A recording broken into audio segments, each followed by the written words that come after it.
Good evening, and thank you for asking me to be part of the Walrus Talks at Home event this evening. My name is Lynne Groulx, and I am the CEO of the Native Women's Association of Canada.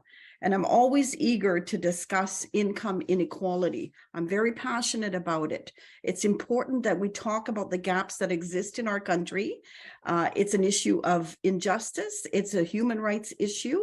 And at the Native Women's Association of Canada, much time is spent talking and thinking about ways that we can contribute ourselves to ending these inequalities.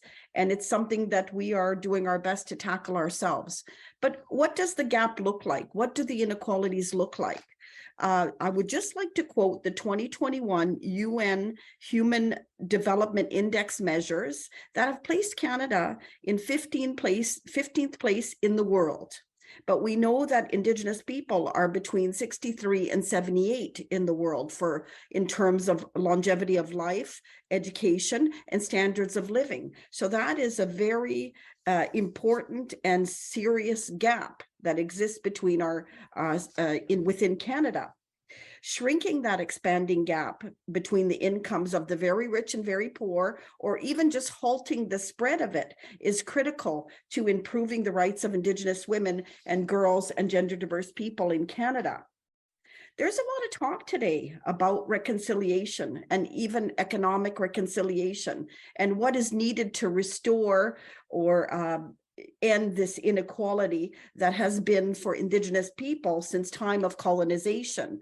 And the issues are complicated. It's going to be a very long process for Indigenous people. We have structural laws in place, such as the Indian Act. We have still suffering from the effects of residential schools, missing and murdered women. And we know that in order to move forward, we still have to talk and deal with our past and our history that has been noted in more than one report to be a genocide. And we know that to build our economies, our Indigenous economies, and financial resilience, we do have to talk about these issues and really understand what are these structural barriers that are in place to really work at them and move forward to happy and productive lives for Indigenous people and communities in Canada. It's not just a matter of living standards for Indigenous people, in particular Indigenous women, that I want to talk about a bit more. It's a life and death matter. In 2019, the National Inquiry into Missing and Murdered Indigenous Women said that in order to end the violence against Indigenous women, we need to end economic marginalization. The two things are linked together. And so ending that violence is something that, again, we are working on every day at the Native Women's Association of Canada.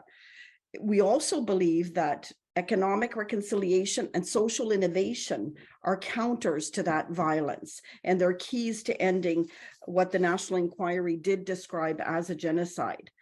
Our organization, we take these issues seriously, and we are not just waiting for the government of Canada or for other people to take matters in hand. We're working very hard on our own towards economic prosperity, economic equality for our communities. And I'd like to give you some examples of some of the things we're doing. So we do have a national apprenticeship program that is set to help 4,000 Indigenous women and people learn skills for certification of Red Seal construction trades. So I think that's a very significant program that we have.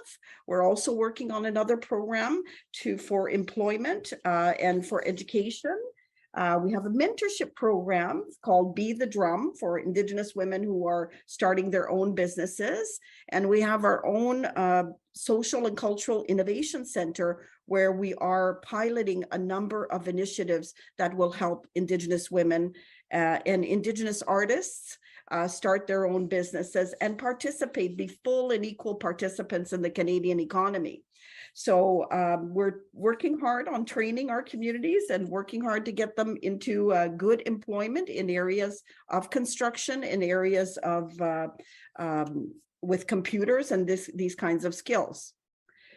So again, if we're talking about reconciliation and we apply that concept to what we're talking about tonight, I would say that for reconciliation to take place, all of us have a responsibility. Us, those who work in organizations, community, Canadians, non-Indigenous, we all have a role to play and ensuring that we don't have second-class citizens in a country like Canada with such an incredible human rights record in the world. Our governments have helped. They have put in place some funding and programs to help end Indigenous poverty, I'm going to call it. And they know, they have a better understanding now with these reports that have come out that it is important for Indigenous people to design some of these programs and deliver these programs as well. It's important for self-determination. So if you are an employer, if you're out there and you're an employer, you know, we like to have the employers trying to hire Indigenous people. It's very important. And I have a little story to tell. I'm coming to the end here of my presentation, but I have a little story to tell. And it's about a client that we have, and her name is Marcy, and she's part of our Be the Drum program. She lives in a remote reserve in Saskatchewan, and she makes star blankets. They sell for about $450 a piece, but she can't afford to buy a long-armed sewing machine, and that machine costs about $11,000. But if she could have that machine, then she would be able to double her output. So these are the kinds of things sometimes that can help Indigenous communities. Just helping an Indigenous woman start her business, that helps her family, helps her community, and helps Canada overall. So we strongly believe at the Native Women's Association of Canada, we believe in social innovation, we believe in economic development, economic empowerment, economic reconciliation, and that we need to find new ways of doing things. Some of the old Band-Aid solutions are not working anymore. Some of the approaches are too colonial, and we need to have that transformational change that the National Inquiry Report talks about and other reports talk about as well.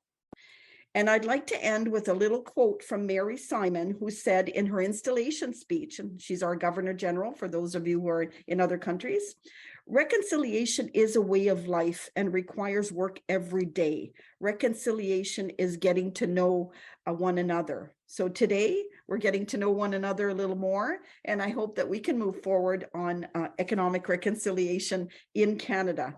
Thank you. Miigwech, Marcy.